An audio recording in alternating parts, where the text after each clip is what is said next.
On the 28th of February, the United States and Israel launched a major attack on Iran's leadership and military.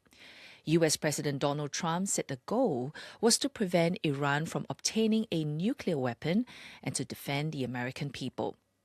Hours later, Iran's supreme leader Ayatollah Ali Khamenei and several military officials were confirmed dead. Now, Iran has since retaliated by launching strikes against Israeli and US military targets across the Middle East, including several Gulf nations like the UAE.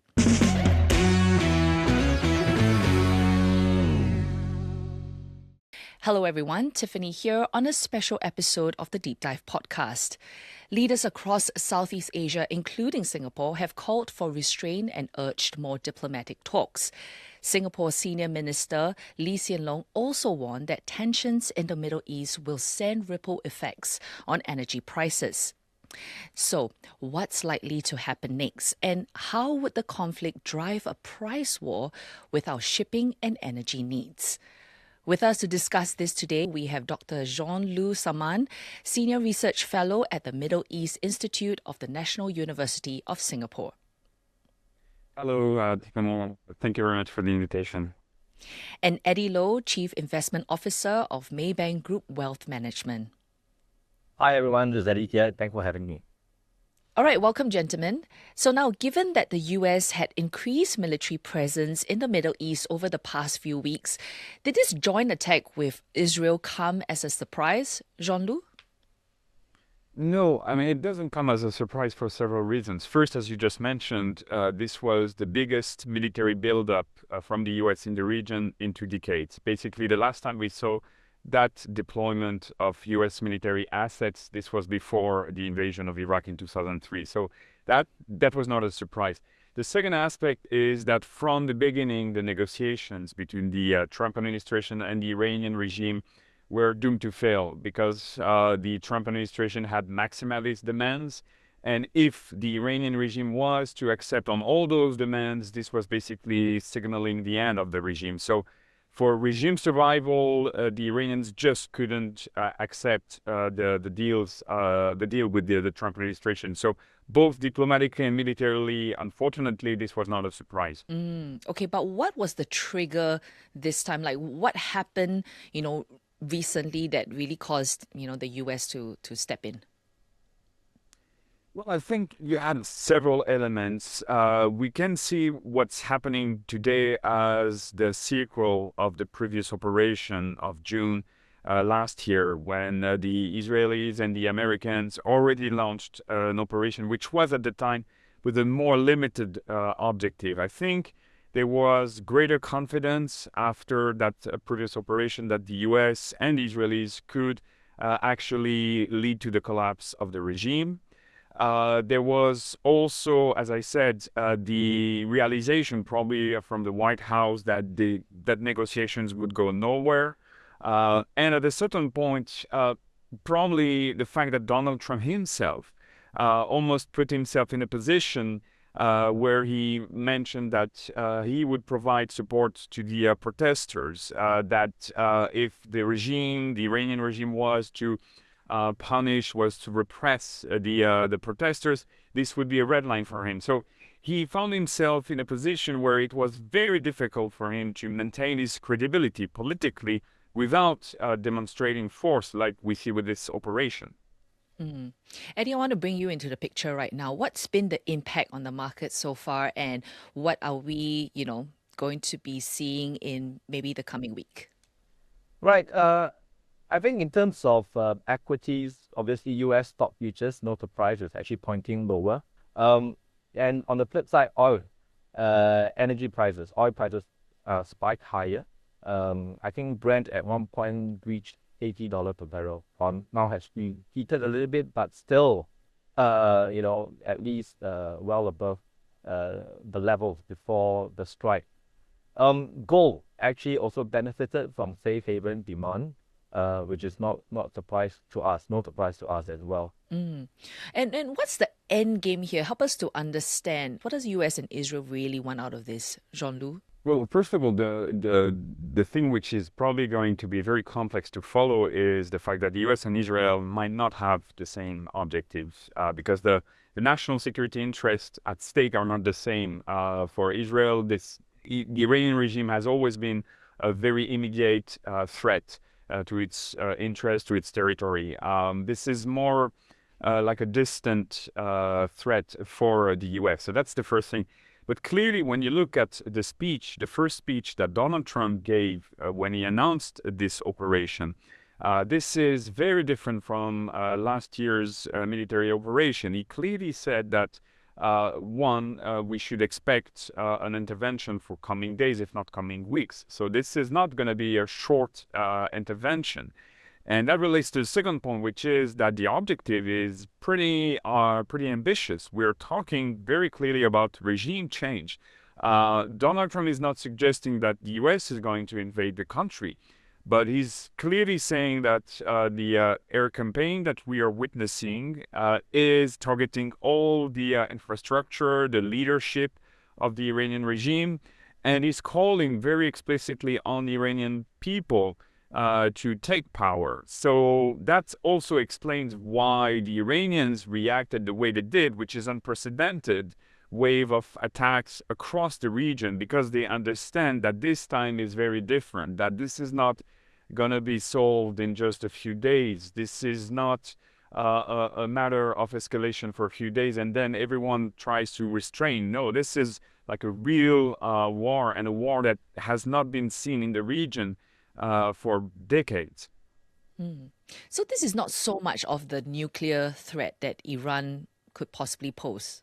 From the Trump point of view, there is that aspect. There is the nuclear dimension, and Donald Trump mentioned it in his speech. But from the beginning, this was not just about the nuclear program. There's the nuclear program, but you have also what we call the delivery systems, which designate the ballistic missiles that Iran already has and already used across the region. And that is a direct threat to Israel, as we've seen over the last days. It is also a direct threat to U.S. military bases across the region.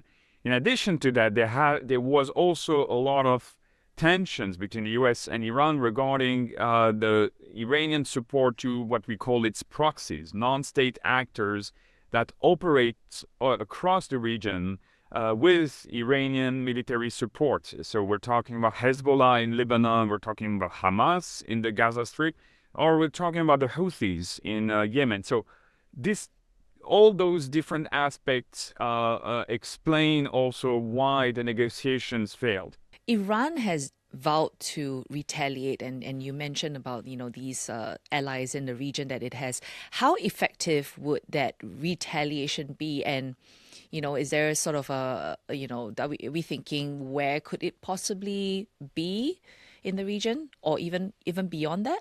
On the short term, if you look at the diplomatic aspect, the Iranian attacks across the region, in particular on Gulf states, backfired, I would say, diplomatically, in the sense that we saw Gulf states condemning Iran's action, and in a way it is going to antagonize the only states in the region that were the fence sitters, in a sense, the Gulf states such as the UAE, Kuwait, Qatar, Oman, that were trying to stay away from that conflict. The fact that Iran decided to attack them, and at the end of the day, these are countries that rely on U.S. security support. They picked the side of the U.S.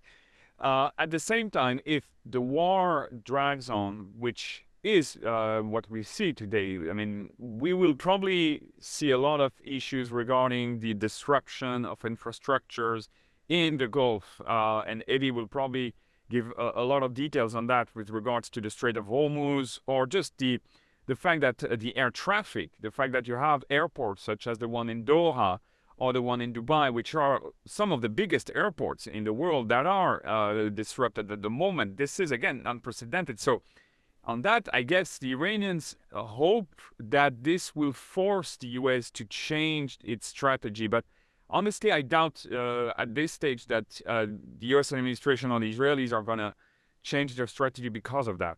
Eddy, so commercial ship traffic through the Strait of Hormuz has significantly slowed since the strikes on Iran. So can you maybe just give us an overview? How significant is this area for the world, particularly even our part of the world, Southeast Asia?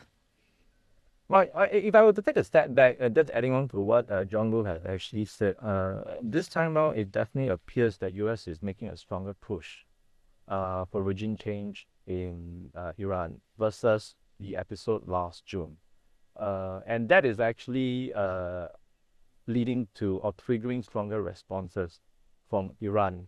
I think not only had they started to attack Israel, they also went out there to attack U.S. bases in the other Gulf countries. I think there are reports to say they have actually either closed or disrupted flows, traffic in Strait of Hormuz, which is very important because they account for like 30% of global oil shipment as well as LNG, right? And a lot of these flows come to our part of the world. If there were to be a prolonged disruption, right, that will actually have a negative impact on supply chains, right? Companies and businesses are not able to get their hands on oil, or if they were to get their hands on oil, that will come at a hefty risk premium. So I think that is something that we have to be prepared for as a negative scenario. But if I can, if I may actually just to add a little bit on what is driving US actually for this joint attack. Obviously, as Jean-Loup has pointed out, it's a long-standing issue. It's not just about nuclear program. There are also other issues with the proxies, right? And somehow, we are thinking that we wonder if that's got to do also with the upcoming midterm elections this year in the U.S., where U.S. President Trump always liked to win, right? He talked about trade, tariffs, and then perhaps this is also another win that he can put in his pocket. And hopefully that would actually help to boost the Republican, confidence and also support in the upcoming midterm elections. But having said that, we are not sure if Trump really wants to see a prolonged conflict leading to a full-blown oil crisis like what we have seen in the 1970s. Because what that means is we're going to see oil prices potentially staying above $100 per barrel. Inflation is going to shoot up, including those in the U.S., and that's not going to help U.S. economy. That's not going to help cost of living in the U.S., and that's not going to help the Republicans in the upcoming midterm election. Jean-Loup, do you agree that there is, to not have a prolonged war is Donald Trump's end goal here?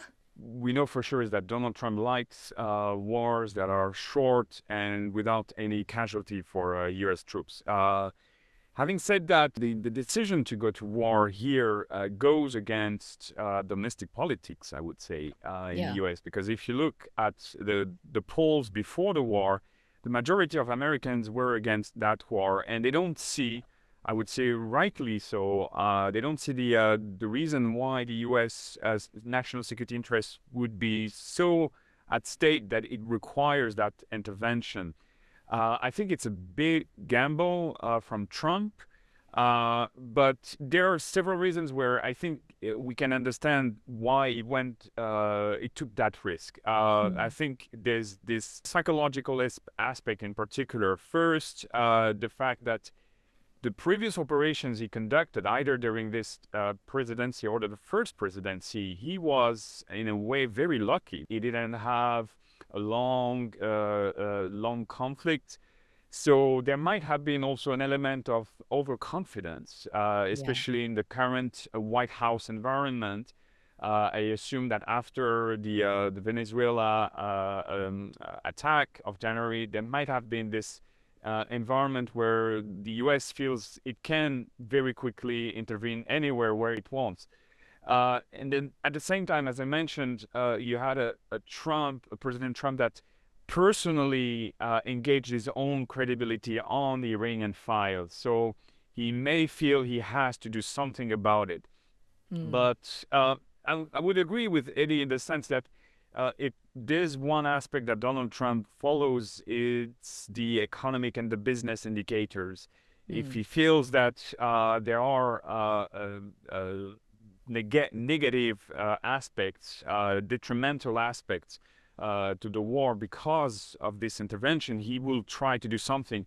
But there's also an element that we have to keep in mind is that the moment a war starts, it has its own logic. Donald Trump cannot just say that's the end of the conflict. I'm pretty sure that what he started last weekend will have its own logic with regards to the Strait of Hormuz, with regards to the oil prices. It's not just the moment where Donald Trump decides war is over that we will see the end of the economic consequences. Exactly. Because I think according to Bob McNally, who was the White House energy advisor to former President George W. Bush, he did say that the prolonged closure of the Strait of Hormuz is a guaranteed global recession. Now, Eddy, I want to come to you because this is the R word we really, really hate to hear, right? So if this goes on, are we really expecting to see that at some point a global recession might take place? There is a risk that accidents happen, some miscalculation occur that potentially will lead to a prolonged crisis, and then we see oil prices staying at above $100 per barrel, for example, till the rest of the year. A little bit like, as I mentioned, 1970s, or even if you recall as recently as 2022, where we saw, because of Russia-Ukraine war, oil prices surging, and then we saw inflation surging as well. That's going to have a negative impact on both growth as well as inflation, what we call stagflation, right? And it makes it very tricky for policymakers, including the central banks, right? Because usually when growth, should growth slow down, then the central banks will say, oh, okay, I'm going to cut rates to help support growth. But the problem is, if you have slower growth, but at the same time higher inflation, then they have to weigh, should I cut rates or should I not cut rates? So that stagflation is always very tricky for policymakers. And we hope we don't see that. Yeah, I certainly hope so. And to bring it even closer back to home. So around 95% of our electricity is produced by imported natural gas, and most of our, deep dive audience really care as well about how this will affect their wallets at the end of the day. So how will Singaporeans be affected, especially when it comes to our energy needs and transportation? I know you mentioned that oil prices are going to increase, but help the average, person on the street understand, when are we going to see our electricity bills increase? Possibly by how much? Is this the worst that we are going to be facing in time to come? I think suffice to say, higher oil prices, higher natural gas prices globally will also have a spillover effect on the electricity prices in Singapore. And it's not just energy as well, right? I mean, because we talked about Hormuz earlier on, so there's going to be a lot felt, I guess, in the shipping sector. Maybe things to do with our the things that we're importing in as well from different parts of the world. How quickly do you think we would feel this? Is this going to take weeks, months, or maybe even up to a year? Well, I wouldn't say. I think in the immediate future, we probably won't feel it. Right, depending on how fast or low this conflict de-escalate. Obviously, if it were to extend to 2 to 3 months, I think we will start to feel it a little bit more in terms of the speed of us getting the goods, and also shipping costs actually rising, affecting goods prices. But as of now, even as we speak, I think one of the most immediate impact that I'm seeing is actually tourism. I've got friends, business contacts planning to visit Middle East, Dubai, for example. They have to cancel their trips right now. So that is actually a very, very real impact that we are seeing right today. Yeah. And that's going to have a negative impact on the economy as well.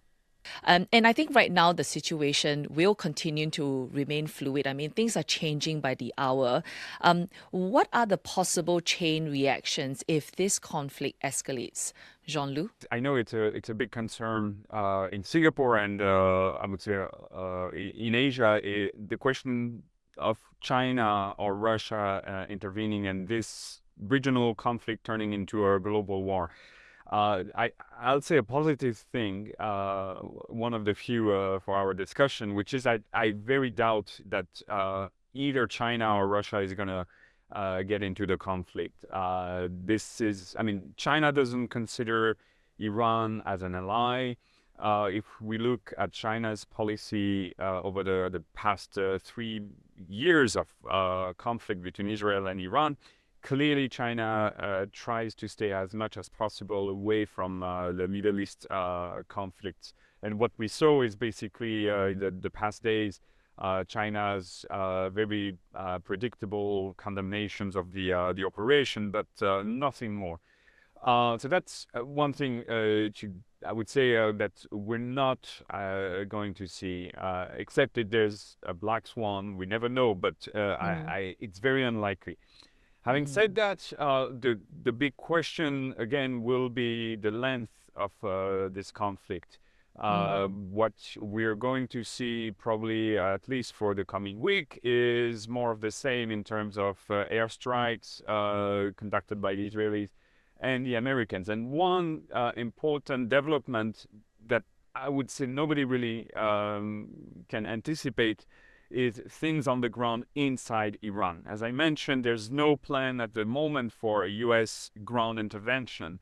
So the key question to follow is the resilience of the Iranian regime, especially after the death of the supreme leader, the resilience in particular of the Revolutionary Guard, which are this kind of military entity that is controlling most of the big decisions, and what the protesters are going to be able to do inside Iran.